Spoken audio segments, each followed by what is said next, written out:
Les camps palestiniens, cette fois au Liban voisin, entament leur désarmement, conformément à l'accord conclu en mai dernier, censé garantir à l'État libanais le monopole des armes sur tout le territoire.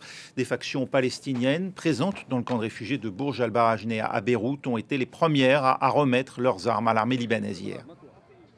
Et à Beyrouth, on fait le point avec Monsef Aïd Kassi pour France 24.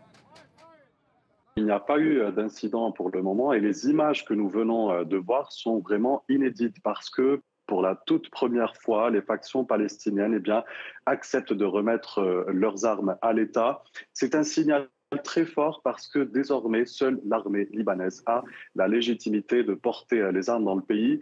C'est une initiative, vous l'avez rappelé, qui avait été annoncée en mai lors de la visite du président palestinien Mahmoud Abbas avec le président libanais Joseph Aoun. Et hier, elle a été saluée par le Premier ministre Nawaf Salem, mais pas que, puisque les États-Unis ont aussi réagi à travers Tom Barrack, l'envoyé spécial de Donald Trump, qui a parlé d'un pas important vers l'unité et la stabilité. Alors concrètement, cette première phase a été lancée hier.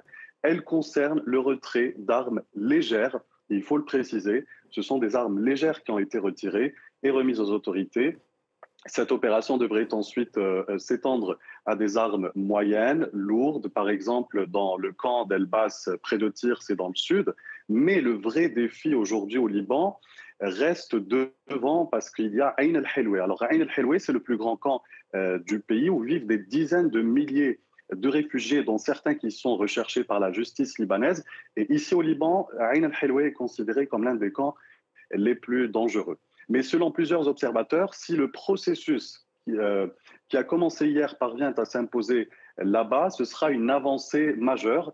Pour l'heure, le simple fait que l'opération ait débuté sans incident, c'est déjà perçu par de nombreux analystes comme un signe encourageant.